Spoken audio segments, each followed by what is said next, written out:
সূর্য যখন পূর্ব দিগন্তে মাথা তোলে আর শিশির ভেজা ঘাসে সকালের রোদ ঝরে পড়ে, তখনই শুরু হতো আব্দুল্লাহের দিন।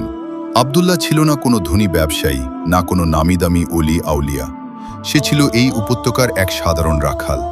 তার সম্পদ বলতে ছিল কয়েকটি ভেড়ার পাল আর আল্লাহর ওপর অগাধ বিশ্বাস। কিন্তু এই সাধারণত্বের মধ্যেই লুকিয়েছিল এক অসাধারণ রহস্য। আব্দুল্লাহের জীবনের মূলমন্ত্র ছিল একটিই শব্দ, বিসমিল্লাহ। সে যখন ঘুম থেকে উঠত, বিসমিল্লাহ বলে উঠত। যখন অজু করত, বিসমিল্লাহ বলে পানি ছুঁত। যখন লাঠি হাতে ভেড়ার পাল নিয়ে মাঠে বের হতো, বিসমিল্লাহ বলে পা বাড়াত। খেতে বসলে প্রথম গ্রাসে বিসমিল্লাহ, পানি পান করলে বিসমিল্লাহ, এমনকি কোনো পাথুরে পথে হোঁচট খেয়ে ব্যথা পেলেও সে বিসমিল্লাহ বলেই ব্যথাকে বরকত মনে করত। গ্রামের লোকেরা তাকে ডাকত বিসমিল্লাহি আব্দুল্লাহ। তার এই অভ্যাস নিয়ে কেউ কেউ শুরুতে হাসাহাসি করত। কেউ বলতো, এত বিসমিল্লাহ পড়লে কি পেট ভরে? রাখাল তো রাখালই থাকবে। কিন্তু আব্দুল্লাহ হাসত।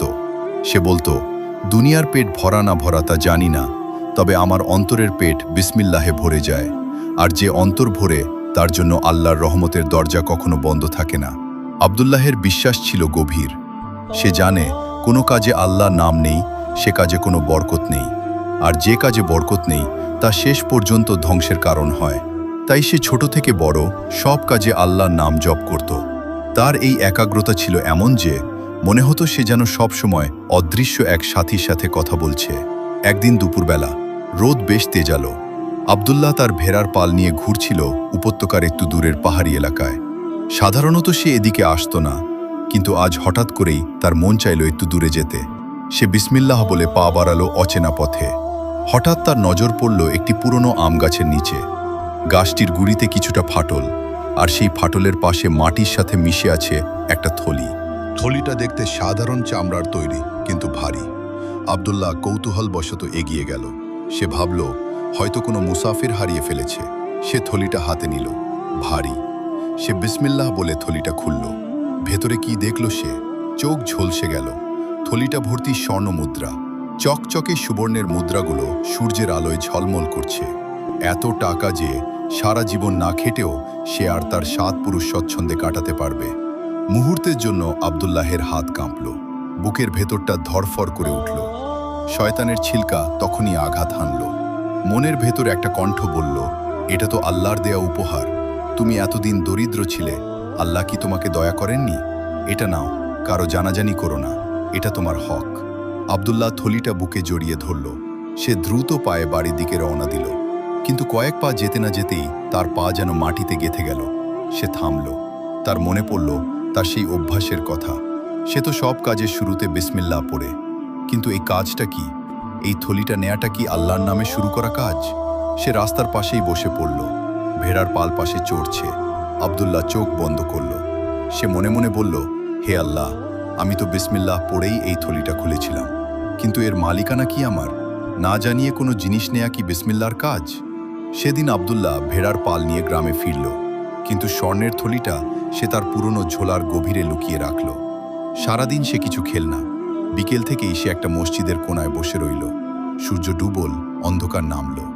গ্রামের লোকেরা যখন ঘুমের কোলে, আব্দুল্লাহ তখন নামাজে দাঁড়ালো। তাহাজ্জুদের সময় ছিল। নিস্তব্ধ রাত। আব্দুল্লাহ সিজদায় লুটিয়ে পড়ল। কান্নায় তার বুক ভেসে গেল। সে বলল, হে মালিক, তুমি জানো আমি কত দরিদ্র। এই স্বর্ণ দেখলে আমার লোভ হয়, কিন্তু আমি ভয় পাই হারামের গ্রাস যেন আমার গলায় না আটকে যায়। আমি বিসমিল্লাহ পড়ে চলি, কিন্তু এই টাকাটা কি বিসমিল্লাহর হক, নাকি এটা কোনো ফিতনা? হে আল্লাহ, যদি এটা আমার হক হয় তবে তুমিই ব্যবস্থা করো, আর যদি না হয় তবে আমার অন্তর থেকে এর লোভ দূর করে দাও। আমি চাই না কোনো হারাম রুজি আমার পরিবারের পেটে যাক। সারা রাত সেই দোয়া করল। সকাল হতে না হতেই সে সিদ্ধান্ত নিল, সে থলিটা নিয়ে গ্রামের মাতব্বরদের কাছে যাবে না, পুলিশের কাছেও যাবে না।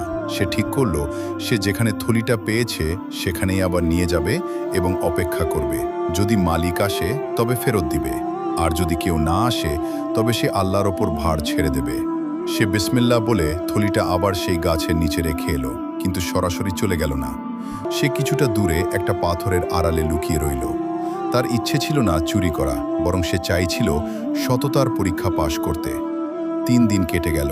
আব্দুল্লাহ প্রতিদিন ওই গাছের কাছে যেত, দেখত থলিটা আছে কিনা।